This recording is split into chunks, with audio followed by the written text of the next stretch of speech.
I'm not even going to start with anything cute. I Uh, tried twice. And what no one is ever going to see is the 2 times of trying to start all cute and saying roll tide and getting all sports like but because but technology sucks. but roll tide. But roll tide anyway. Yeah. And I actually, one of my questions for you at the end of our time together is Mhm. actually about that. Okay. So we'll save tide talk. Yeah. Welcome to the shit show, or just the regular show right now. Friends, we have tried 3 times to start recording. So welcome, everyone, to the Everyday with Kate podcast. I'm your host, Katherine, and right now we're so tech frustrated, it is absolutely unbelievable. On a happier note, I get to talk to you today, which is wonderful. Please welcome, everyone, dear friend and our guest today, Tim Ficken, brewery manager of Midwest Coast Brewing in Chicago, Illinois. We're going to talk beer. We're going to talk about his giant margarita glass. We're going to talk about what it's like to be a dog dad to a 60-pound princess, German Shepherd named Elsa, and talk about all of it, right? Right. All right. Well, welcome. Taco Mac. Wait, is that the same taco place that has provided said giant margarita Uh, glass? No. no, this is actually like a sports bar that has like this massive craft beer selection, and you can like join, and it's like for every drink you get, like you kind of advance, and so eventually, like this is the pledge shirt. So this is Oh, after I don't okay. remember how many beers. My dad got to the point where he got a plaque on the wall. He gets to drink a 20-ounce beer instead of a 16-ounce beer every time he orders one. Incredible. So yeah, it's a cool thing in Atlanta. It's just a sports bar that tons of craft beer options. That's awesome. And Atlanta's a good beer city. Yeah, I think it's one of the best. I think Hmm. there aren't a lot, but I think pound for pound the breweries are just really good. Which I think is interesting. And we can talk about this, the more that we talk about beer, we can get into this. But I think the further south you go, the more issues you have with water. Mhm. And we always talk, I mean, I talk all the time about how we don't spend enough time talking about water and how water is so impactful to the brewing process. Like down here, I mean, it is quite a literal swamp, and your water quality is not great. Yeah, So Florida your water is beer is not great, yeah, right? yeah. And it makes a difference. Well, I mean that's why you have you see what New Belgium and Sierra Nevada moved into Asheville because of how good the water was. Right. They're like, why are these two giant breweries going to this tiny mountain town? It's like, because the water rules, and every brewery that makes beer there, if they make good beer, it's just made even better by how good the water is. And that's the thing. And Midwesterners get real spoiled by their water real quick, and you don't realize how much you miss good water until you don't have good water, right? Yeah, and Florida just doesn't typically have good water or across Florida the doesn't board. have a lot of good anything. That's just, You yeah, moved there. it is. Yeah, I mean, fair. We're, I mean, coming back though. That's So, true. like, I'm excited. that's right. Yeah. It's fine. Speaking of drinks and water and beer and all that good stuff, what are you drinking? What are you sipping on? This is my margarita. It's I Um, have seen this glass before, and every time I see it, it gets funnier. yeah. Oh my So God. this is my Amazing. just mega mess. This is my back home Mexican restaurant back in Atlanta. I would go 3, 4 times a week. Not always to have margaritas, but often to have margaritas.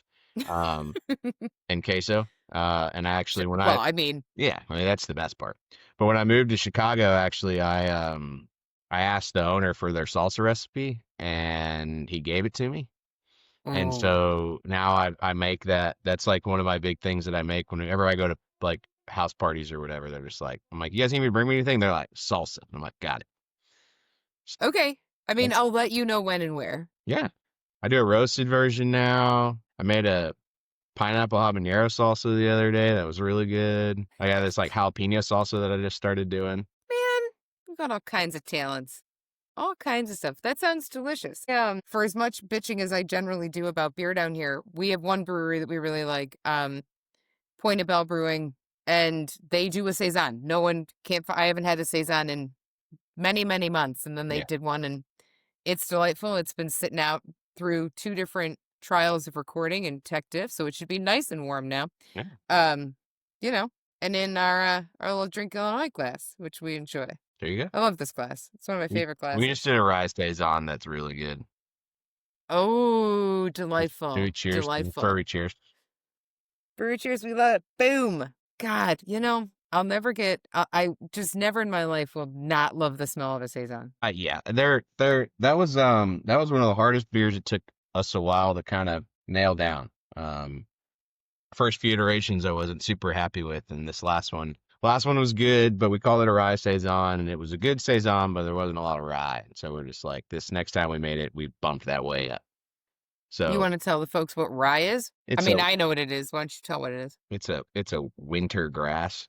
Um, It is a winter I grass. mean, yeah, I it's mean, it's got exactly what rye. I mean, when yeah, we say rye, we are talking about the same rye. it adds a nice like spicy kind of spicy dry character to beers, especially when Yeah. used a lot. I love rye beers, so we're trying to make them come back. That was a big part of the craft boom was that rye era was kind of fun, but it was Oh short lived. yeah. Agreed. Agreed. And so we did a rye amber this year that did really good. Talking about maybe canning that next year. That'd be kind of sick. Well, Um, well. yeah. Hmm. So That sounds yeah. delightful. Well, I think if any brewery's got the power to bring a style either back to the forefront or just like bring good attention to it, it is you guys, and I want to get into why that is in a moment. But first, we've covered what we're drinking, which is great. And I now feel like I should shotgun this again because tech diff makes me like I get like hives from Yeah. technology problems, So and I shotgun feel it hive. and get another one, and we'll just keep rocking. That's what we don't shoot anything in this house except Malort. There's only one I shot, and that shot's I Malort. I I don't keep that in my house on purpose. Mm. I mean, beer people and Malort go hand in hand. Yeah. We can't keep Malort around. It's delicious When I stuff. moved to Chicago, I swore I would never, and now I don't do it all the time, but it's kind of it's easy to get bullied into, especially when it's cheap. It's yeah. It's very easy to get bullied into it because it is unrelenting if you won't do it. Like if you won't take your shot of Malort, forget it. Like people will just you're never going to hear the end of it. So it's easier to just drink the rotten celery juice, which is essentially what I think Malort tastes like. It's like rotten celery juice, but if you're into weird fermentation, it doesn't bother you. Like it doesn't No, it bother me at tastes. all. I like somebody the other day said it tastes like extreme grapefruit pith. Yeah, all right. And That's probably why. So one of my favorite things to do is put Malort and squirt together. yeah, I've heard that before. Yeah, it's Yeah. delicious. Little rosemary, little squirt, little Malort. Like it's a nice little Malort spritz. And it's because the grapefruit and the bitterness just play off each other really, really nicely. Um, how did we meet? That's our next question. I don't know. I think I met you at the bar. Yeah. It was just I think I was sitting in the in the corner, the short side corner of the bar, and I lived in the neighborhood and just started working at Short Fuse to just move to Chicago. Right. So like I just was like I'm like I'm just trying to make beer friends because I didn't have it like I just moved to Chicago. I had some like college buddies up here, but I was like, I don't know anybody in the industry at all. You guys are Yep. down the street. You're making good beer. I mean, you talk about like us making kind of old school, like traditional styles. You guys did the same thing. I remember your pale ale and the ESB were like kind of my Oof. first two that I had from you guys. Yeah. I really liked, and then I always liked your guys' sours too, which I'm not a big sour person, but I really liked y'all's sours. Yes, agreed. There was something about the way those sours were done. They killed it every time. But I think beer friends is a really good way to put, yeah, just like looking for beer friends because it's an instant thing that you can talk about. And the minute that you know that somebody else knows their beer stuff, Yeah, you're like, okay, then this is good. This is good. That's right. Your seat was at the corner. yeah. Cause I don't want to actually talk to other people. I just want to sit in the corner and maybe talk to the bartender, and that's it. 100%. Yeah. 100%. No, no, because I mean, there are days where you talk to too many people, especially if you're in the industry. Like, if I have to spend my day talking to people, I don't want to talk. No, I'm not into strangers. Yeah, no, I think I will talk to a bartender. there's this assumption from some like newer friends that I've made that I'm a very extroverted person, and it's just like I think I'm not. Like I'm good in social situations sometimes, but I'm like I like you find me at a party, I'm standing in the corner maybe talking to a person. Like I kind of I like being around people. I don't like interacting with people except for the people Oh, that I that's a like. I think that's a really good way to put it. Like, I don't Mhm. mind being around human beings. Yeah. I don't generally yeah, no, I get that. And again, like, when you're in the industry, people take it out of you every single day. Mhm. And the only way you can the only way you recharge is either, like, talk to one person or go hang out with your dog. Yes, that's the main one. Right. I know, I think I just caught a glimpse of her. She's back there somewhere. She's doing her She's thing. wandering. She actually just went to the front. Maybe she'll leave me alone for 5 minutes, which is rare in this house. Doubtful. That's right, I Mhm. forgot your beer journey started at Short Fuse when you moved up. Yeah, I learned a lot. I mean, it's kind of like it's just not the beer that I drink, but I learned a lot about making those kind of beers. Yeah. Which was I mean, I still think is good. I mean, I think that's the fruited beers we do at Midwest Coast are like not spun off from that, but like I learned a lot. So I just, I kind of took that and ran with it. But it's not when it was every beer you're making and it's just not the beer you want to drink like we just didn't really do anything simple. And so it was time to make a move. Yeah, And that's all to we do at simpler Midwest beers. Coast is just kind of we always call it beer flavored beer, just kind of old school styles. And Yeah, but you kill it every time, and I think that's the thing with Midwest Coast and Midwest Coast beers is that it solid is one of those words that's used too often, I think, when we talk about beer, but it's just solid every time. yeah, Is consistently good every time. Classic portfolio stuff. And well, I think in the beer world, and this is probably like 4 or 5-ish years ago, I think we saw more trend chasing than we are now. Like it seems to yeah. me, and tell me what you think, that breweries are chasing fewer trends. They're not like quick, let me dump all this puree to make a milkshake, whatever the hell, right? I think Um, breweries are still doing that, but it's just I think there are breweries that do that, and there are breweries that I think have stopped doing that and have started focusing on like what they do well, and then just kind of trying to hone that in. yeah. Which really, I think with the environment too that we're seeing in craft beer right now and the industry, the brewing industry as a whole is super important. I mean, pick the thing you're doing. Don't throw every strand of pasta at the wall Yeah, because, I mean, then you're just wasting your time. yeah, and So, we're in a unique spot with kind of how the size that we are and the amount of volume we move in the tap room that we get to play with a lot of different styles, which is nice. We're not so heavily reliant on distro, so that like we can still play with stuff for just in-house. And if that does well in-house or does well, like maybe we sell like more kegs than we kind of anticipate, then we can kind of be like, oh, okay, like maybe there's something to this. But it's also fun for us because we get to just make all sorts of different styles. I mean, people have tried to ask me what kind of brewery we are, and it's like we're not a lager brewery, we're not an IPA brewery, we're not a German, Belgian, like we do kind of right.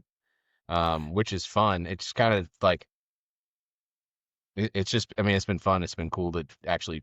I think I'm in a very unique situation, and I'm very grateful for it because a lot of breweries don't have that ability. Uh, Yeah, I agree. and you are pathetic. Just Well, I wants mean, attention. she's also a pretty princess right down She's there. a pretty princess.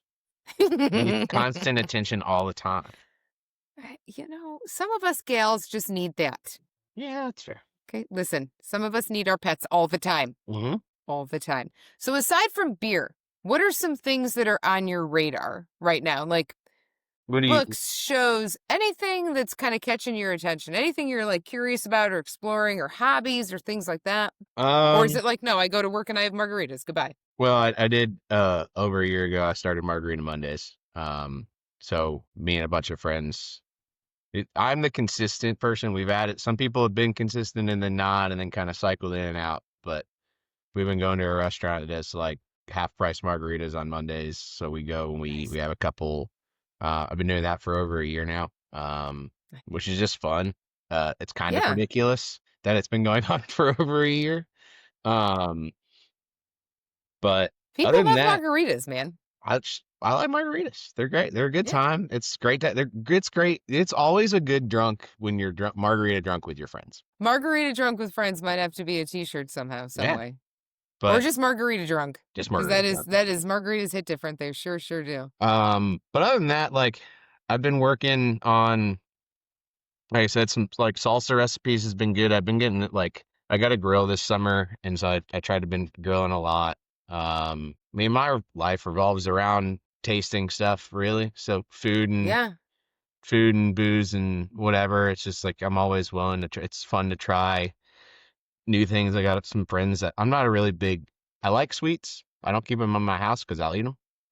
sure. But I Yeah. got some friends that a bunch of friends that will make different sweets and we get to try them at the brewery or just like at places. And so that's always cool just to be like just cool stuff that I would never make. Right. Um, so yeah, I I mean, do think, I just like, going to new restaurants and finding new places is always fun. And I think we got a good group of friends that kind of do the same thing, bounce around a bunch. And so we can kind of compare. It's like, you should try this here, you should try this there. If you like this, like you should try this there kind of stuff, which is like, that's what I want to do is just go, I want to eat good food, hang out with good people. yeah. I think, yes, I think when you are around and tasting things all the time, like beer, right?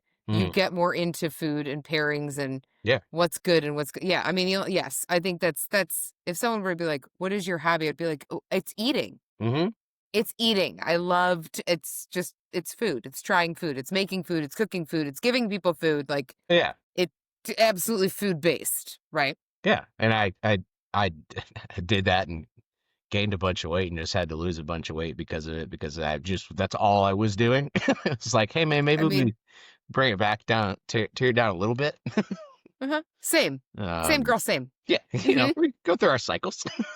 We do. We do, We just it's sometimes we have to winter chipmunk and Hmm. other times we don't. Yeah, If you're feeling chipmunky, you're feeling chipmunky. You gotta, you know, hold on to it all. Energy sources. That's what I like to that's how I couch it in my brain. I like that. That's a good energy source. I'm just holding on to more energy for later. You never know Correct. when you're gonna need it. Correct. No, you do not. You could expend that energy at any moment, and then Yeah, your chipmunk stash will run out and you need to re-chipmunk yourself. yep, This is like I have to justify Pringles in my own brain, and that's how I do it. Like, well, you clearly were out, you were down on energy, and like yeah. a potato flake made it better. Like, I mean, this is also why I it's don't not keep. real. It's also why I don't keep snacks in my house because I can. They're so good. They're so good. Snacks are the best, and you're very disciplined. All But right. that, which leads me, what a lovely segue to think that snacks would lead right into this. That's an incredible amount of discipline, which you, in your role as brewery manager, have got to have. So I was talking again with my betrothed about this, and we were trying to put our finger on any other breweries that we knew of that had a dedicated brewery manager. And we couldn't. And we know us some breweries. We couldn't do Mm. that. Can you kind of walk us through what the brewery manager position is? Because it's so much organization. It's so much. Yeah, so I kind of had taken that from the first brewery I worked at, in Atlanta, Cherry Street Brewing. They had a kind of a brewery manager role, and so I think by the time I'd gotten there, they'd been around for 5 years. And so they had, um, the owner who had been the original head brewer and then the original sales rep, and then had to actually like run the business and got to the point where he was too busy, and they started his kind of right hand guy, then kind of took over brewing and then cellar, and then they just got so busy they kind of just needed someone to run the day to day ops, and so he kind of pushed into that role, and he taught me a lot of stuff. The head cellarman there taught me a lot. I wasn't really involved with the brewing down there. It was just more like kind of learning the cellar side of things, and just how a brewery worked. Started to learn how to fix things, which I Yeah. think is a big piece of it. But when I started at Midwest Coast, I talked to the owner in my interview, and I kind of told him against the advisement of some of my other brewery friends that was like, yeah, I don't want to brew beer. Like the day to day like brewing is just doesn't interest me. But like every other aspect, like it's the same thing every day. It doesn't really every beer's a little bit different, but like the brewing process is the brewing process. Yet you grain, water, and then you add hops. Yet, Hmm. it's the same thing. So I always liked and enjoyed the cellar side because every day is very different. Some days you're cleaning tanks, sometimes you're canning, sometimes you're kegging, you're fruiting beers, you're dry hopping beers, whatever it may be. Um, and so I kind of told him that from the beginning, and when it was just going to be me and him, and he was the one that actually kind of gave me that brewery manager like title even from the beginning. Now it didn't really start out that way. I was really just kind of a cellarman at that point until we kind of Okay. started to get bigger, and then as he got busier, I just started to take over more and more aspects. So, yeah, I mean, I do everything from ordering, scheduling. I track kind of all of our inventory, and so like when we have new tap lines coming up, it's kind of like I try to. One of my favorite things is curating like a tap list, and so like trying to make sure that we cover as many things as we can, which is impossible. Like like I want to have a beer for everybody, but it's just never going to happen. Like unless you have so many taps. I mean, Right. we have 16, and I still think we do a pretty good job at it, but there's always, sometimes we don't have a sour, sometimes we don't have a Belgian beer, but I always try and keep something like that. And so, but then I can kind of go to our owner, who still has a hand in brewing. Um, and then now we have like a brewer position who handles most of the brewing and as well as like helps me on the cellar side of things. Um, but I kind of I like it because we can bring in a brewer and it's like, hey, your job today is to brew a beer, make sure that whole process goes well.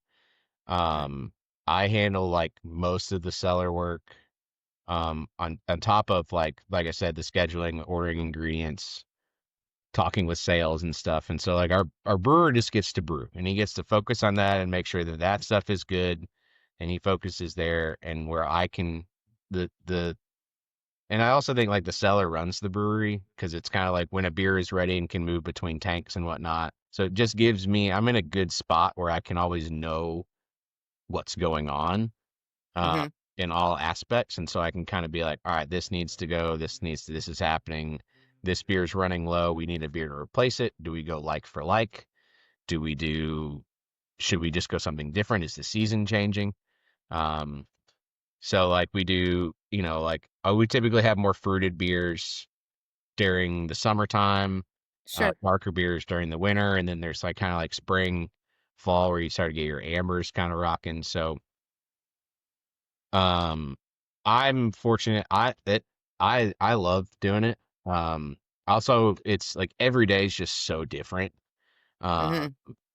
which I like. It just keeps me engaged, and it's like every day I'm like, all right, I got a couple things I got to do here, but then I can also work on this. Gotten really good at fixing things. I never knew electrical. Now I know some like electrical stuff, pump That's the system. scariest. It is. That was the longest to kind of. I still am very cautious about some electrical things. Um, Mm-hmm. but I Mm-hmm. know a lot more. The only thing I really don't touch in the brewery is like the boiler system because it's just a giant bomb. Yeah, I don't 100%. want, and I'm like, there's just something wrong with it. I'm like, yeah, let's just call somebody. At No, least my there's owners. professionals that will absolutely help us Yeah. fix I'm this where I like, don't have to explode there's a lot of myself. things I can fix or talk to people and try to fix myself. And it's like, if I mess up, I'm not messing it up too bad.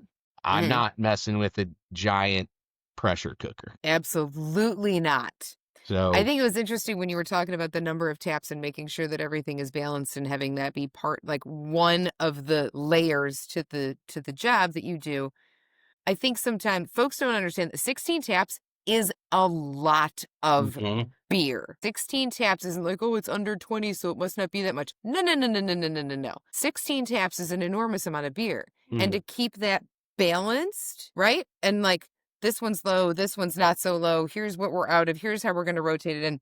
It's, if folks could imagine a chessboard made of kegs, Yeah, right? Where like now I just want to like a little keg chessboard. we're gonna talk about the Right. pieces later. Um, Yeah. But like brewery chess, now I'm pleased. This is a whole new idea. yeah, I like this. But if you imagine moving all of these pieces around all the time and figuring out this goes here, this guy has got to get replaced. I need to save some of this for distro. I need to do this. This is an enormous amount to keep track of all the time. Do you find that you have. I am constantly fascinated by the way that people's brains work because mine is, I mean, there's like 7 different thought bubbles Mhm. at all times up here, Yeah. right? And like, do you find that when you focus on something, you're like, no, this is the thing right now? Or is it like, I can do part of this task and part of that one, and then I can do part of this one, and then this one I'll get back to later on? I mean, I think I always have said that I think what makes a good brewer is the ability to multitask. And, I think it's part of especially being like kind of the brewery manager role and like trying to be, like I deal with our sales team, I deal with our owner, I talk with marketing, I have to talk with our taproom manager, our general man, like I talk with everybody. And I think you said like a good point is like, distribution and stuff where sometimes like we will intentionally make beers that we know are going to be a slow mover and kind of taproom focused so that like we're not just I don't want 3, 4, 5, 6 IPAs on tap. And I think I think that that's an Mm-hmm. issue sometimes where like people go into a brewery and there's like 5 hazies and I'm like, okay, but like how different are those hazies going to be? Right. And so, I mean, whatever. And if that works for you, that works for you. But I think with us, it gives us the ability to do more. So like we rotate our hazies. We have a West Coast IPA that's always on tap. Your West Coast is Um, great. yeah, That's a vaguely it's one great of my beer. favorites. And it's been just taken off this year. I actually struggled to keep it for a minute there. It just really couldn't make enough of it. And we're trying to keep up with we made a lot of lagers this year. Mm, Because we were kind of like this is the last year we can really kind of like play with them until we get too big to where we just can't. And I think right. we bit off a little more we can chew. And then kind of there were some times where like we were running out of our West Coast IPA. Um, but yeah, so that's part of like keeping a balanced menu. But there are also times where like we made a rye amber this year that I kind of thought would just sit in the tap room. And our sales team sold half of it in a week and a half. Oh my And gosh. it was like, I was like, okay, I was like, shit, like I gotta, like I'm like, if they sell any more, or like it does, and it was doing well in the tap room because our bartenders liked it, so our bartenders were selling it because people were like, Yeah. what's your favorite beer right now? And they're like the rye amber, and so it was like, well, what like then all of a sudden I'm like, I gotta make a new beer for this beer that I thought was gonna sit on the taps for 2 months, and I gotta make a new Right. beer 3 weeks in. And I'm like, Mm-hmm. and so that's the job. Um, which is fun, but also I have a love-hate relationship with my sales reps. They know that. Um, Well, there's a one of our sales reps is a really good friend of mine. I've known her for years. Uh, and I mean she's been at the brewery since she was I think technically the third employee hired. I was the first. But like we worked together a little bit at Short Fuse, but like I knew her kind of outside of work through friends. Um, and so we're homies, but we definitely have a brother sister love hate relationship at times. Um, well, I think there's and it's something to but be I have to said deal with too. I have to deal with her selling beers. She's like, oh, I just sold 4 kegs of this, and I'm like, shit, there were only 5 left, and like I gotta have it for the tap room, and now I gotta make a new like I don't have time for a new beer, but also like I'm not mad because it's good for the company. I'm like, but I Right. gotta how am I gonna make something in time to replace that? Because I don't want empty lines either. That's the actual thing too, right? Is that beer does not fall out of the sky. You Mm-mm. cannot snap your fingers and have a beer made. It takes Time. time, Yeah. right? I mean, and on the short side, from stem to stern, you're looking at 2.5 weeks. I mean, that's if you have the ingredients to make it. And if you don't have to turn That's around and very make a recipe, order the stuff, get it Mhm. into it, and if you have a tank ready to even put it in. There are so many layers to the process of keeping beer in a tap room that Mm. so many, that just consumers in general, I think don't get. And that's just it, right? So, like, all right, well, I got to make sure that I have all the ingredients. Well, why don't you have the ingredients? Because I don't have unlimited storage space. Mm-hmm. Like, there's so many layers of this, right? That, you've got to take the inventory of the stuff. You got to order the stuff, then you got to make the stuff. Then it takes time. And then when you're talking about lagering, my Yeah. gosh, your 2.5 weeks becomes 6 to 8 weeks. of Now, beer and sitting in a ours tank. is closer. Ours has always been closer to 8 to 10. We take our time Is it with really? them, but it's which is And good. that's But real also, it's like estate. we're talking about kind of a light beer kind of core option. It's like, I mean, my perspective is, I'm like, can it not be a lager?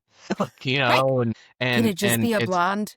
and it's always like whenever we have like sometimes we get an open tap line, and I'm like, I kind of turn to the owner and the brewer, and I'm like, all right, we got an open tap line, we can do whatever we want. I will say, I think Cam loves our owner loves his just all types of German lagers. I mean, who doesn't? Um, Right. but it's always, I'm like, we should, like, we have an open tank, we can do whatever. And he's like, can we do like a dunkel? And I'm like, No, can we? I'm like, no. I'm like, can we do an no, we ale? can't. I'm like, but now, oh, well, I say that, and then it's like wintertime comes around, and wintertime is, we slow down so we can play with lagers a little more. So it's always Right. like, we just brewed a Vienna lager today. Ooh. We kind of snuck in. I was like, we can sneak a lager in. We were all like, and the owner and the brewer and I were like, all right, what are we gonna do? So we settled on a Vienna. But yeah, I mean, it love lagers. They're great beers, but they just take so long, and it's like I It can put takes more beer in tanks and turn them faster if it's not. But that's unfortunately, it's everybody loves them. I mean, like, we have a great American lager, we got a great Mexican lager right now. I say right, it's not on tap right now, but it's just like, it's very Modelo-esque. We got an American lager we really like, but it's hard to make them because it's like, it just takes up so much time. mm-hmm. Time and space. And if you are not a dedicated lager brewery Hmm. that has that plan in place, if you're trying to hit both, it's tough. Yeah. It's really, really, really tough. Something else, you guys, well, not only are you known for your portfolio and the incredible beers that you guys produce, but you're also really recognized for being one of the friendliest places, dogs, families, all of it. You are like the friendliest place. I'm just going to go ahead and say it all, Chicago. That's Well, it. That's it. I That's mean, my I'll take bold it. statement, right? Like, Yeah. you are the friendliest brewery, like, hard stop. Hmm. All the dogs, all the babies, all the families, everybody, come on in. Was that something that happened kind of like an organic build to that, or was that part of the mission from the get-go? So dog friendly was always forefront. So like our original logo, we've changed it a little bit. So our original logo back here. It's our owner's dog, his childhood dog Maverick. We're all just, I mean, I think from the get-go, we're all dog people.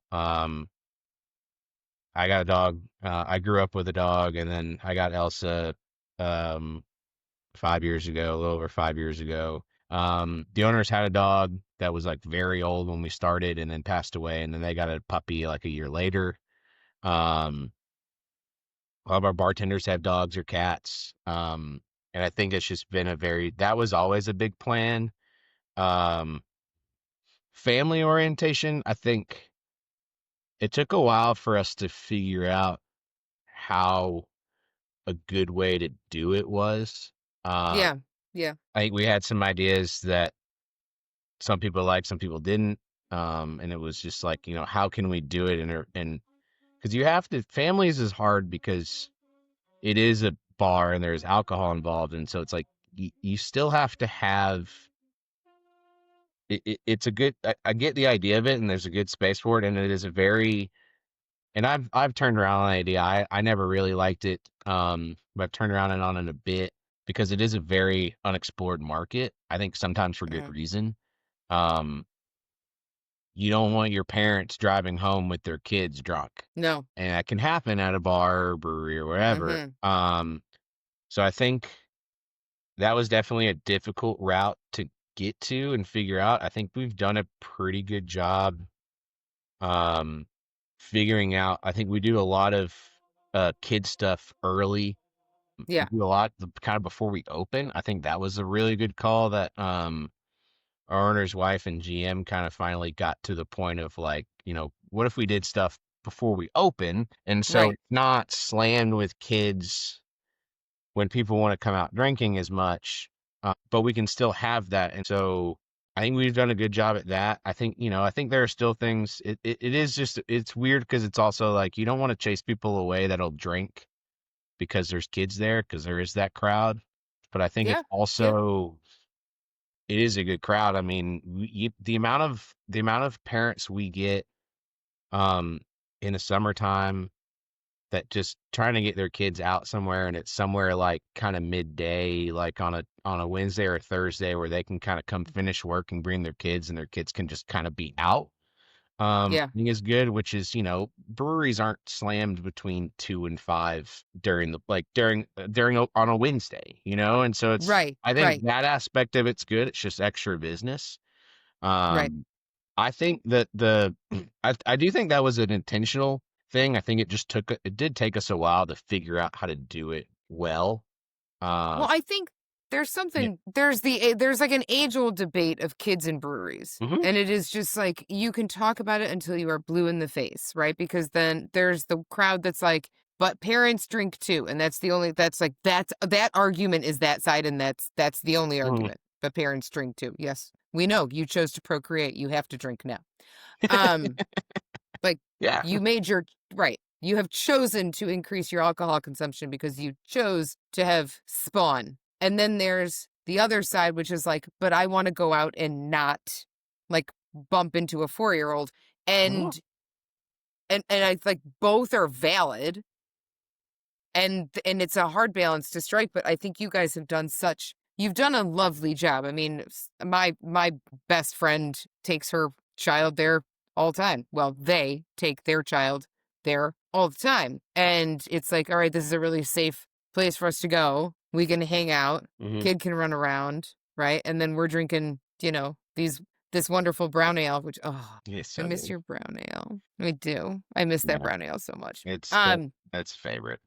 Yeah, I mean that one's delicious, but I think you've done a really nice job Yeah. of combining the two where it doesn't feel like you're going to a daycare that has beer because that can sometimes be a thing. Mhm. You are in fact still going And to a brewery. and I do think there are times that like it gets out, even at Midwest, I think that it gets out of control. I always kind of I fall back on friends that are just like anti-kid, which is fine. Like kids Right. don't my always argument is kids don't really bother me. It's parents that just let their kids run around like it's playground. It's like it is still a bar. Yeah. Hey, it's just like it, um I personally don't. I love kids. I was a swim coach, high school and Right. college. Yeah. I wanted to get it. Like I initially wanted to get into teaching. So like I have no issues with kids.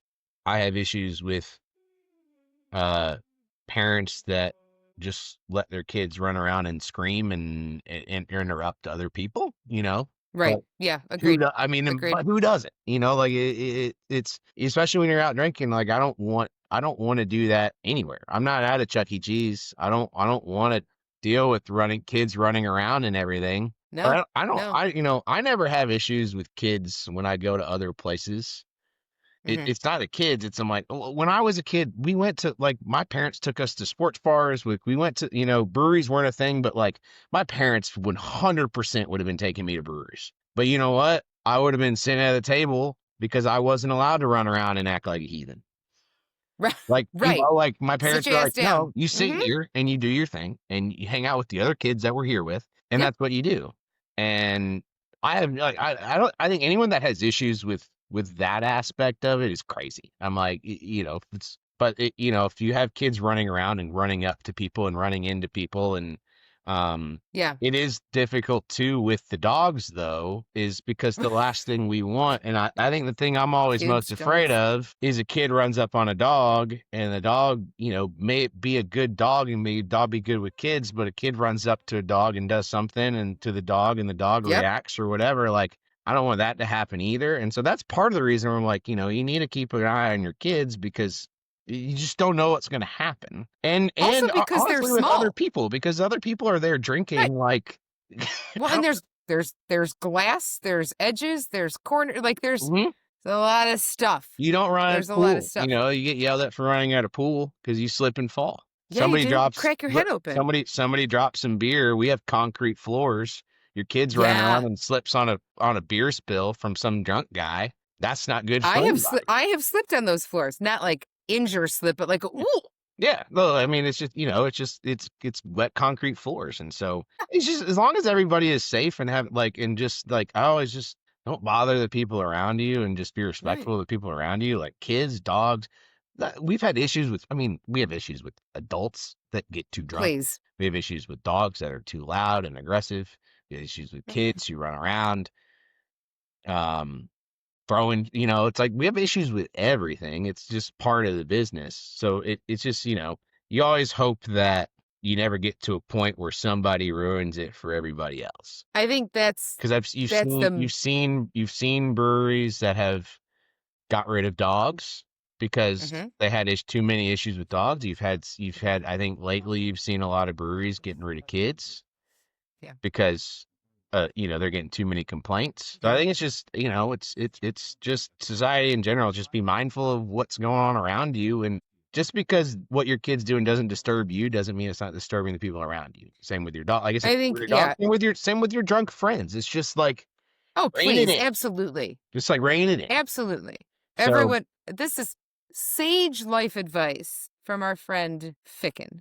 Um, I'm just going to keep saying it correctly until I you just want to take make the sure I know that you know what it is. I do want to make sure that you know that I know how to say it. But I mean, I think if everybody, yeah, think outside your bubble for a minute Hmm. and put everyone else kind of at your mind, at the front of your mind instead of the back of your mind, and like, oh, I am in public. I should probably do the things I mean, that I need to do to be a functional person in public. society would be a better place if we all just thought about the people around us a little more. That's Oh my my hot god. take. It's steaming, Take. steaming hot take, Yeah, all right. right? Very, very hot take. So if you were going to give me your power rankings for the Midwest Coast beers, this is just yours. What are you doing? What are your like top five? ESB is going to be one. Absolutely 100%. Because it was the first beer Cam and I collabed on. He had his beers that he wanted to make. He asked what I wanted to make, and I was like, I just want to make an ESB because I've never done it. It's my favorite style, and I thought it was just going to be a one-off taproom beer. We never make it again, and it became our flagship, which was awesome. Won a medal at GABF. Like that's number one. It will always be number one. Um, Another number two is probably Firewatch, our oatmeal stout. Um, Mm, that was one of that was my somewhat my brainchild.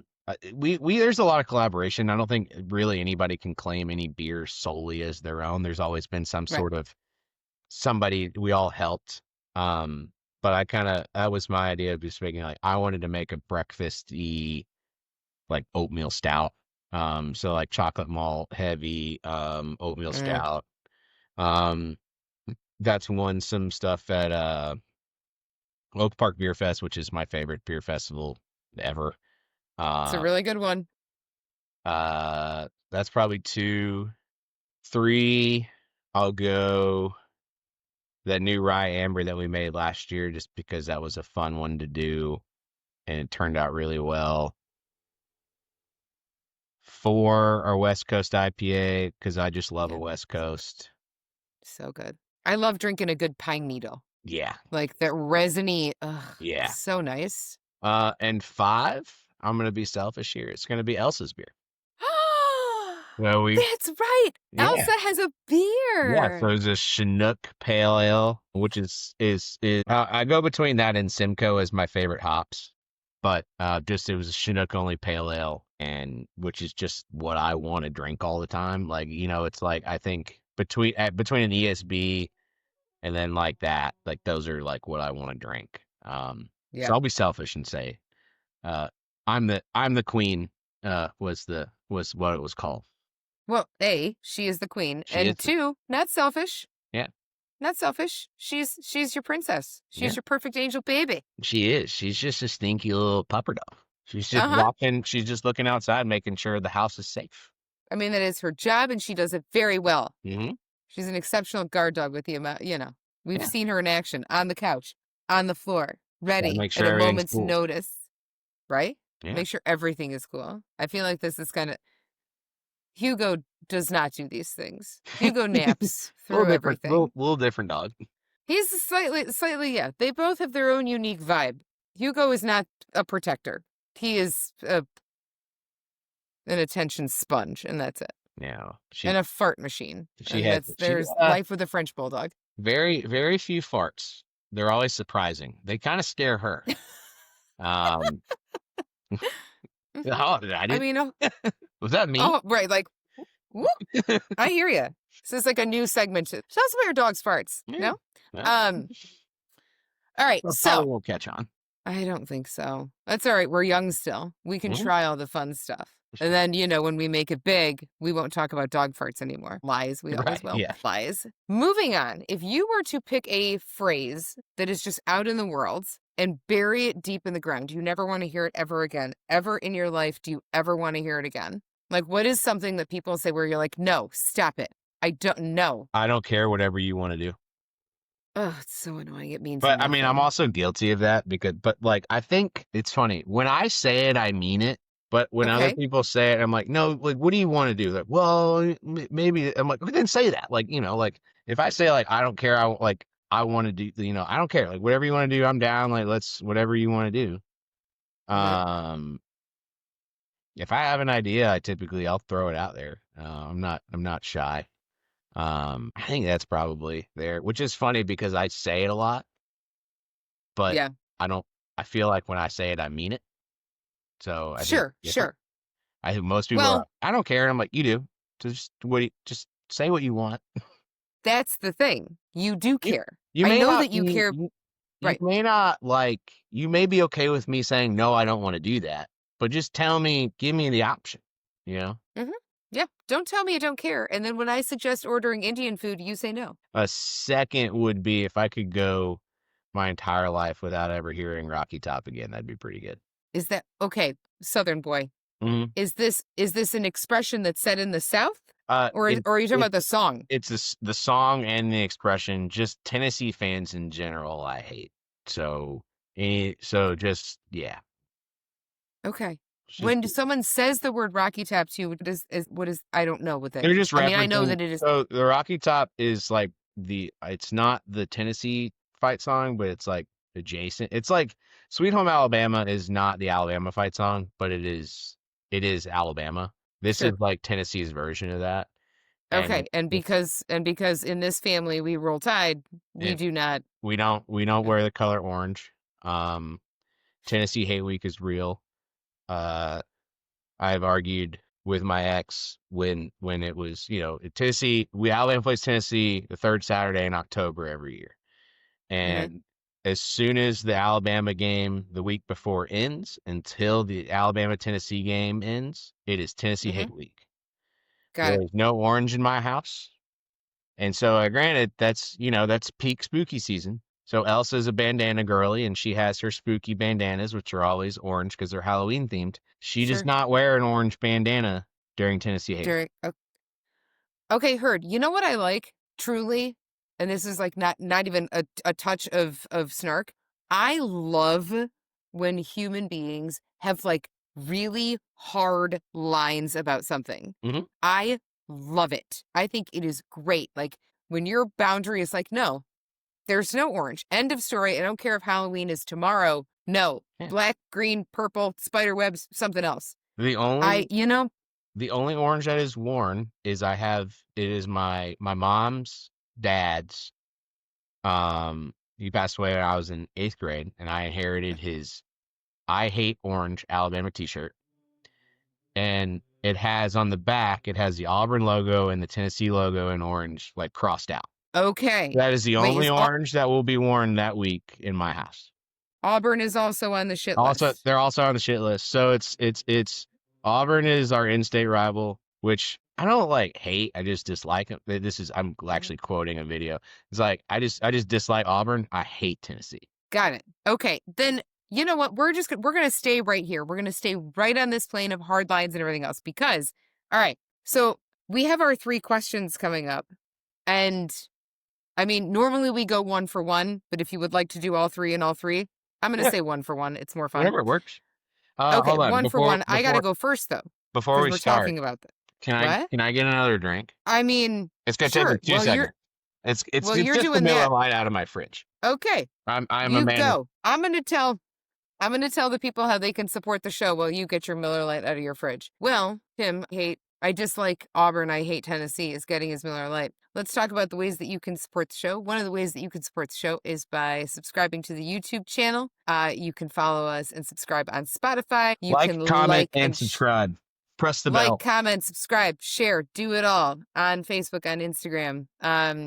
The YouTube is the big one. Subscribe to those things. You're back. It's quick. You're so fast. Speedy, speedy, quick. All right. So, All right, 3 in questions. keeping with the I dislike Auburn, I hate Tennessee. Yep.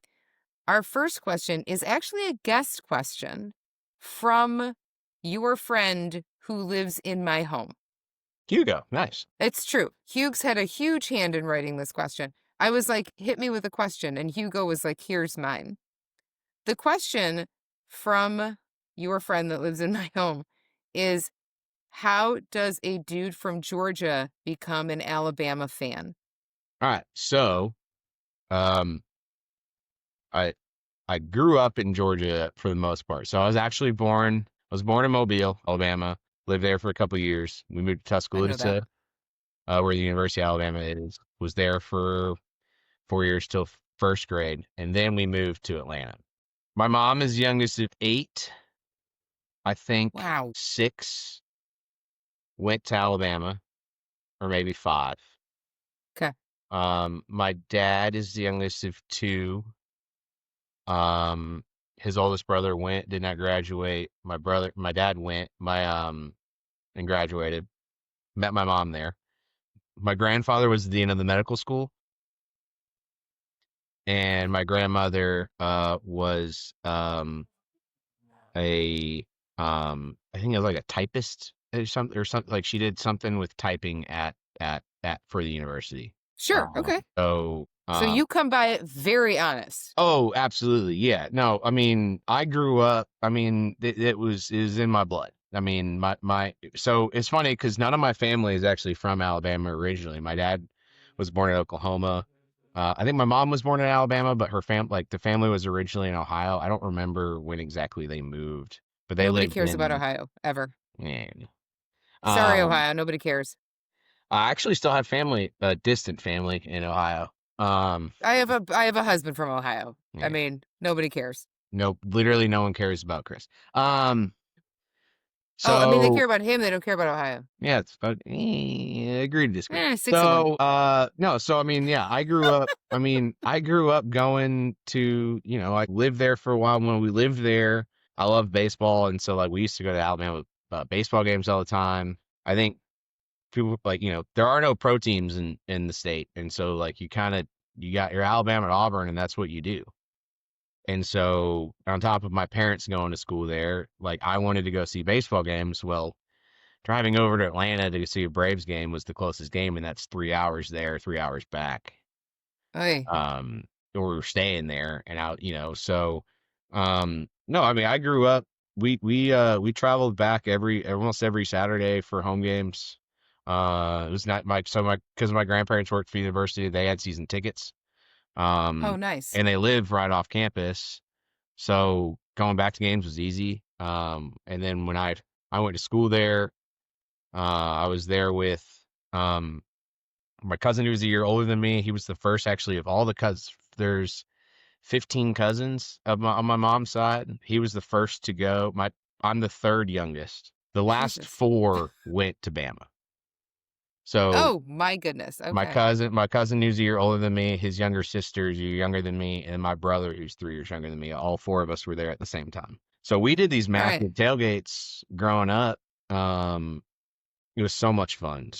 Originally, it was just, so it would have been my family, so the 4 of us, my aunt and uncle, the 4 of them, and then my other aunt who lived in Birmingham. And we would just go down, and just 9 of us would tailgate. My grandparents would come out sometimes, my uncle would come out sometimes, but like that was generally the crew. Then we all started to go to school there, like all of it, and then at one point, I mean, we had 80, 90, 100 people tailgates.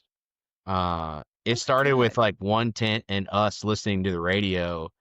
At its peak, we have like 4 or 5 tents. We're catering barbecue. We've got like multiple. We got like 3 TVs set up, watching games, cornhole, giant Jenga, boozing, having like that was it was awesome. And I'm kind of now that we've all graduated and everything, like we don't do the tailgate anymore,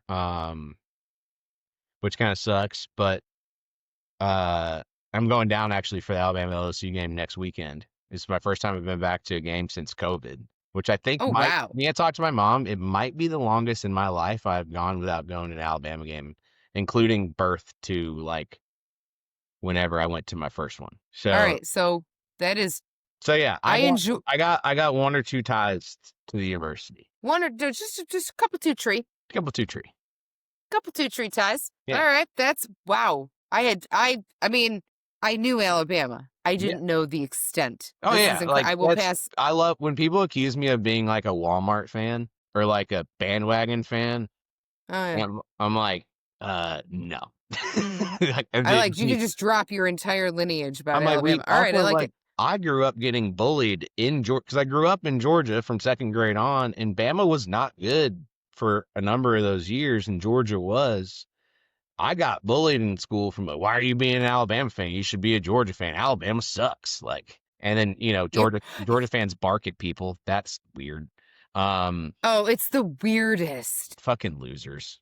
Yeah, I mean, please don't ever bark at me unless you are my dog and or someone else's dog that I know. Grown ass people should not be barking at other people. Ever. And I don't feel like that's a crazy thing to say, but It's unfortunately, not. the University of Georgia exists. That's weird. It's weird, Yeah. and I don't like it. And this was actually, you know what we've just done? We've just set the record for the longest amount of sports ball talk. All right, cool.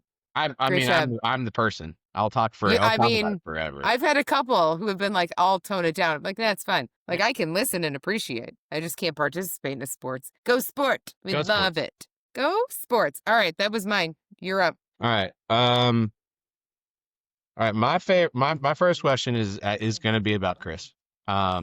Is what is a story? What is like a favorite story of yours that I probably don't know about Chris that's just going to make me like him more? So something that he used to in college. This is insanity. I'm really excited that like my hope is that he can overhear this. He probably can't, but now this will give him a reason to watch this episode. He does not watch these because he's like, I can hear you, so I don't watch them. Yeah. Um, in college, Christopher had a certain penchant for like kicking like Christmas yard decorations when he would get a little less within his wits. Um yeah, like oh, right. So like we would go out to the bars and on the walk back to our very separate places where we were staying at the time. Um very separate. Clearly not. We were not going in the same direction at all. But he's a gentleman and he walked you home. Absolutely. And on the way home, like if there was like a stand up, like a lit up Santa, like one of those plastic Santas that like you put in the front yard, Mm. right? Like he would just kick it. Like he would just kick lawn ornaments, which is endearing. Also used to be like That's what did it for you? no, it was yes. Yeah, there you go. That's Nice save. exactly what did it for me. Right, good save. That was well that in also in college. His college ones are good. Christopher fancies himself pretty fluent in Spanish when he's real drunk. And I will say this, he is not I was gonna say. at all, but he likes to think that he is. All right. And so he will sometimes just whip out some drunk Spanglish, and it's I'm gonna go ahead and say offensive. It's not great. It's not a good look, but it also hasn't happened in probably 20 years. But it's really it's a good one. I think those two may seal the deal for you if you were on the fence as to whether or not you enjoy him. I mean, I want you to imagine him like punching a Santa, like punching a lawn ornament. I'm just imagining just him trying to like make it through like a gap in the trees, just like really kicking it and being like, man, I can get over that mailbox. It was just more like how that Santa had like affronted him in the moment, and it was like, and How it dare just yeah, it was that really Santa look at me that way? that Santa had it coming. Frankly, Hmm. you don't want to get punched. Don't be a Santa in the lawn. I mean, like, you can certainly try to argue that point, but you're arguing with All an right. inanimate Santa, so. That's the Santa was still asking for it. I'm sure the Santa did something first. So that's a good one. All Those right, are good I like ones. those. That's good. All right. What would be your desert island album? Like one album that you could take Oh, with you. fuck. Um, This one is so hard. yeah, because I'm in a weird. I've been listening to I've been on a music kick for the last like 8 months, just like nonstop. Like I don't watch TV. I come home, I listen to music. So I've been on a kick. Nice.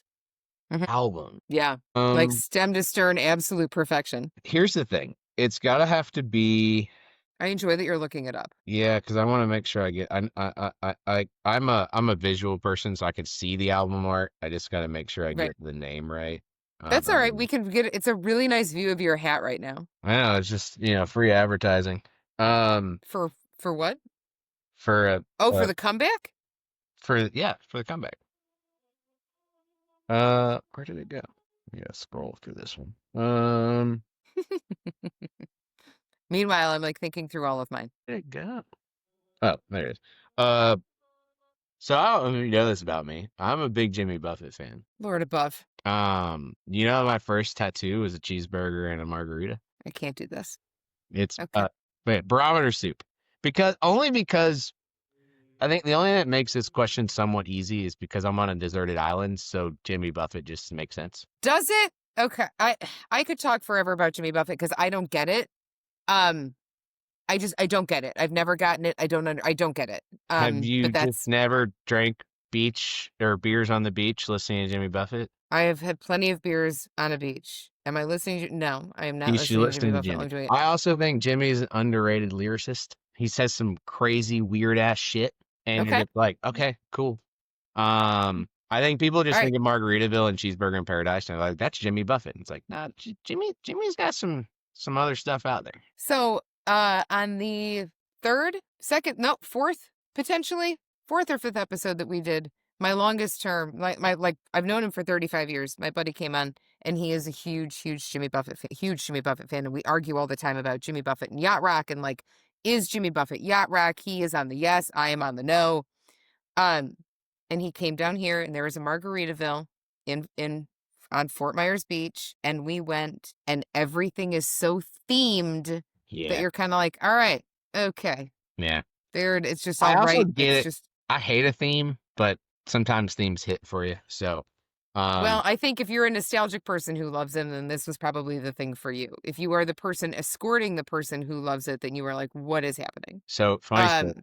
I was Go. visiting my friend in Nashville a couple of years ago, and we were out, and we just like too old to be out and dancing and drinking, but we were doing it anyways. Calm down, you're young. Just because we hadn't seen each other in a long time. And he's like, let's go out in Nashville, like, let's go out on Broadway. And I was like, yeah, I've never done that.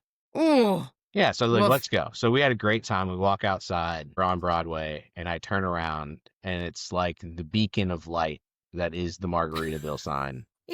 And I'm like, we are hammered. And I'm like, oh my God, Margaritaville, we have to go. And he's like, no, we're not going to Margaritaville. I'm like, fine, then I'll see you at home. And I turn around and just sprinted. I'm like, I am going. And he just goes, no. He's like, I don't want to do this. And I'm like, yeah, we're going. We're eating. We're getting a cheeseburger in Margaritaville in Nashville. And I had a great time. You know what? Your Southern is coming out more and more too. Well, that's happens when you drink a double strength margarita that was it was definitely two margaritas, and they were strong on their own. Sure. My country comes out. My country comes out when I drink. It sure does. This I do know. It sure does. Which is, I mean, fantastic. All right, that was my second. What's your second? It better not be Chris related. Come on. Oh, your go-to fun conspiracy theory. Oh, a fun one? Yeah, because there's some people there's some real ones out there in today's climate, but like we don't need to talk about that shit. Agreed. Yeah. Do you need me? I'm not a conspiracy. What? Do you need me to go first? Do you have one that you want to share? Oh yeah, Stevie Wonder isn't blind. Wait, you've heard this or you believe this? I've heard and believe it. You believe this man has faked blindness for his whole life? Mm-hmm.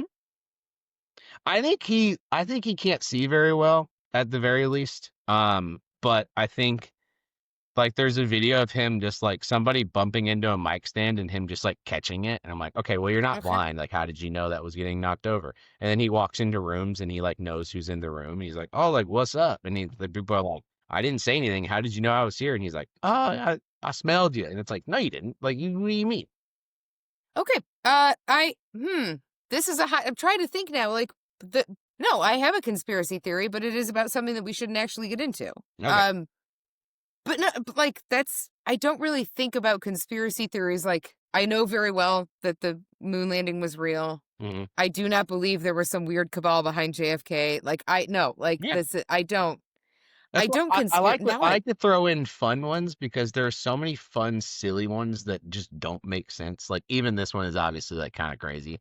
I like one of Oh, my like I like one of my friends is on the uh there's only one Mary Kate and Olsen oh twin or no. whatever. There's only one of them.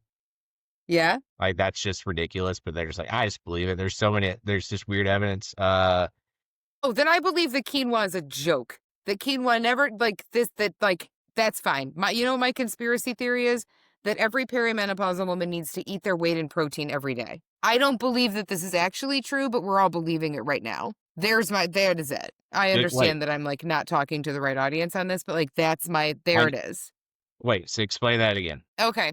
When you go through perimenopause in your Yeah. late 40s to early 50s, it is recommended that that your second job or third or fourth becomes consuming copious amounts of protein. Okay. Like it's supposed to help with all of the things, right? And so it's like every like Gen X woman I know right now that is going through this is like, I'm on my macros every day and I'm making sure I'm doing like 100 grams of protein every day, which is like it's an insane amount. It's an Okay. insane amount of protein. And I just believe it's one of those things that just like, it's just come to light where people are like, protein's going to give you some more energy because you're super tired because your body's doing weird stuff that you don't know about. So, like, it's like the protein powder board was like, if you tell all of these women that protein will help them feel better, they will buy all of the chai spice protein powder that we can possibly produce. What does that have to And do with like that quinoa? there is my conspiracy theory is that like this like the protein myth, although it's What not does a that myth have and I to do bought a with chai spice quinoa? protein powder. Um, I think we cut out there for a second. I think it's like there's some foods that are supposed to be super healthy that just are like a weird grain that fell off a plant one Oh, day and got it. someone was like Okay. delicious, Okay. Got it. I thought you were right? Like combining the two, and I was like, I don't know where quinoa comes into high protein. no, I just was making quinoa my myth because I was so focused on like, oh, I have a conspiracy theory, but it is definitely not something that we're talking about right now. All right. Yeah. So that was yours. This is my last one. Are you ready? I'm excited for this. What is your favorite fake swear? Like it's not a swear Um, word, and I will happily go first on this. I will go f- happily give you mine because go I love first. it so much. Okay. So I have two. The first is chooch, like an Italian swear Yep. that is a fake swear, but an actual swear. So if you call somebody chooch, you're kind of calling them an asshole. But like you can use it in conversation and not offend somebody next to you if they're like very delicate. I also from Ghostbusters love Mother Puss Bucket. Okay. That's. Mother Puss Bucket because like you can say it with such force that Mm, it sounds like you're going to say something really bad, but then you just whip out a Ghostbusters line. And it was Bill Murray that said it, so it's even better. well, So those are your everything examples. Bill Murray delivers everything just so well. Everything. The Caddyshack of him just being like, it's par four, it's 400 yards. He's gonna hit it 9 iron. It's like what? He got all of that one. All right, fake swear. Favorite fake swear. I swear. Like if you know you have to censor yourself, is there something that you say? It's just like I just a part of me just appreciates a good gosh darn it.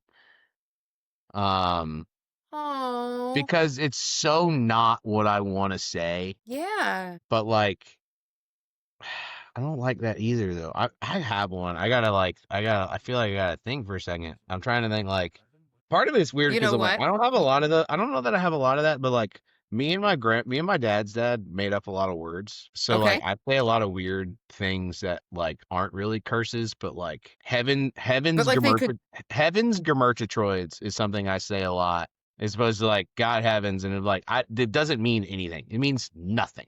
But it was something me right. and my grandpa made up and I love saying it. I'm like, heavens, Gemerchitroids, Oh, that's just ridiculous. And I'm like, I It's don't know, what does that perfect. mean? You're It's like, a it means perfect nothing. fake swear. What is a It commercial means choice? nothing, but it's wonderful. I don't even know that I don't even know I could spell it. It's not a real word. Oh, no. Nope. There's a lot of G's in it. Yep. There's at least 3. Probably. There should be. Yeah.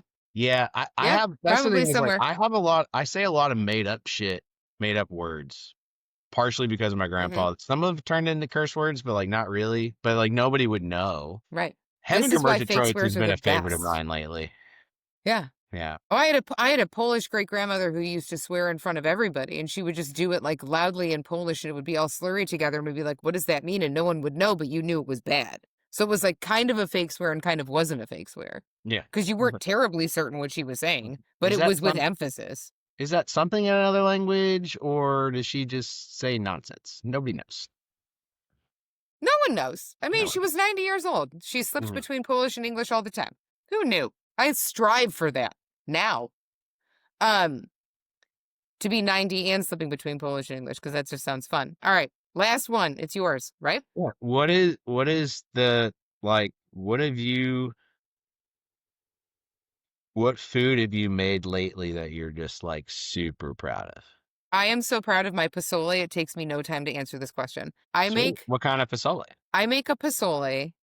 I make a pozole that I mean, I call it white girl pozole because A and 2. Mhm. Um, yeah, I'm so proud of my pozole. It is truly, it is like Green that green is or red? if you're like, what is your signature food? Hmm? Green or red? I do green. I do Okay. green with chicken, chicken thighs, emulsify the fat, the hominy, and this is where it becomes a little like I throw in little tea tiny white beans. I could it is the cure for everything that ails you is that Yeah, pozole. I like that. Yeah. Yeah. It needs a side of your jalapeno salsa. The jalapeno salsa has been my favorite thing. It is the easiest. I found it. So I have, because people know I like salsa, so I've gotten some salsa books, some salsa cookbooks. Um, Jalapeno Mhm. salsa is the easiest thing. I'll tell you, it takes 10 minutes. You take 4 jalapenos in a cup of water. You boil it for 5 minutes. You cut the stem Mhm. off. Boil it for 5 minutes. Throw it in a blender. Not all the water. You hold back some of the water Yeah. just and kind of like use that um to whatever consistency you want. Garlic powder Mhm. and salt. That's it. Really? Oh, it is insanely good. And it Okay. and You it's know e what? and it's easy. That sounds like a wonderful addition to the pozole. Yeah. It's Mhm. just it's so Mhm. easy and like you can do it like you can puree it and like make it like more of like a spread or you can like rough chop it and so it's like kind of more of like a salsa, like a pico. Um Mm. Mm. I saw it in my book and I was like, "Oh, I can do that. I have like an abundance of jalapenos." Yeah. And I did that and I was like, "This has no business being this good for as easy as it Interesting. is." Yeah, I know, right? Isn't that the best thing about food, though, is, like, some of the dumbest, easiest things Yeah. are so like, once you get the method for them, they're just so good. Mhm. Um, this is delightful. Alright, so, if folks wanna support Midwest Coast Brewing and the thing that you do, which is manage the things at Midwest Coast Brewing, Yeah. where can they find you? Uh, Benny's You Whole being the brewery, Foods. not you the person. Yeah. Benny's Whole Foods. We just got a Trader Joe's, which has been really good for us. I think we're in like 10 Trader Joe's in the city now. That's been really good. Mhm. Those are the main ones, easy to find us, and then just like kind of local bottle shops anywhere that does like your big craft beer places, Beer Temple, Beer Right. Miscuous are big fans of us. Headquarters has been good lately. I'm trying to think of Delilah's has been really What nice. and they Um, could go to the brewery. or to the brewery directly. We're right by the United Center, right off the new Damon Green Line stop. Um, I think we're running deals where if you're going to like a Bulls or a Hawks game or a concert and you show your ticket, you get like 20% off your tab. So good spot Hey, to man, that's pregame. great. Good spot to pregame. Um, yeah, I mean, always at the brewery. If you can support local at the spot, it's always the best. But I mean, It we're all truly, over the truly city. I is. mean, we've got a ton. We've been expanding a bunch over the last 6 months, so it's pretty easy to find us in a lot of spots. which is nowadays. wonderful. I absolutely think that everybody should drink all of the beer that you make because it is insanely, insanely good. Thank So you. yeah, Midwest Coast, you can find them on Instagram as well. You can find them on Facebook. Great way to stay in the loop of things. Go hit that brewery over in Westtown. And yeah, I mean it's been an absolute pleasure chatting with you. Don't go anywhere once we hit stop. What's happened? Is everything all right? Oh No, my also just gosh. needed also needed to be a part of the show. You know what? Elsa needs to be a part of everything all the time. That is no lie. He's like, Friends, hello. you can also support us by going on to Facebook and Instagram and subscribing on YouTube and Spotify. You can find us on Apple, Amazon Music. We are all over the place. And if you are feeling spicy and you want a spicy tea, you can hit up the Everyday with K Tea Public Shop. If you are missing your exit beers, you can even grab this design there. An homage to some of our favorites. Tim Ficken, whose name I'm going to keep saying correctly. This has been an absolute delight. Are you gonna keep saying it correctly after the show is over, or is it just for the Never. show and you're gonna No, go I'm back to only doing it for now. I can't please. I've only got so much self-control. I don't have a lot. yeah. So like I mean this you're getting the best of me right now. After this I fall apart. I Hey, fall apart. where's your And I will be husband? adding L's to You're going to be Lim Flicken for the rest of your life because I'm just going to add L's everywhere. That's fine. I feel like it. Yeah. He's going to come and say hi to you after we're done here. Okay, So I yeah, just thanks for coming on, buddy. Just don't it's go not anywhere. Just it's don't not go that I don't anywhere. enjoy hanging out with you, but like I haven't seen him in forever either. He's gonna calm I'm down. I'm being a turd. You are being a turd. And on that note, everyone be cool, be kind, stay curious, don't be a turd. But be cool and kind, because you should definitely that's a good way to live life. Truly is. All right, buddy. Appreciate ya. Always.